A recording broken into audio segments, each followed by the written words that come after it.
That's right, honey. I'm a police officer, and I need your help to find the person who hurt your mom.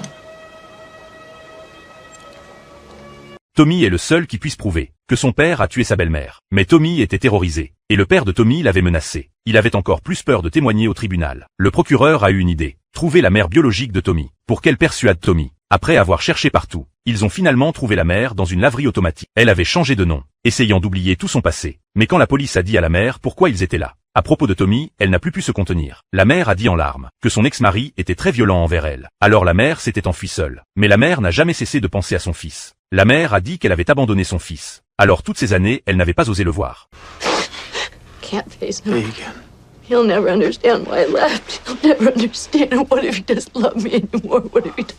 Mais le policier lui a dit que son ex-mari allait être acquitté. Si elle n'aidait pas Tommy, Tommy pourrait retourner auprès de ce monstre. Avant le procès, la police a organisé une rencontre entre la mère et le fils. Même après 3 ans de séparation, Tommy l'a reconnu immédiatement. You're my real mom. You missed my birthday.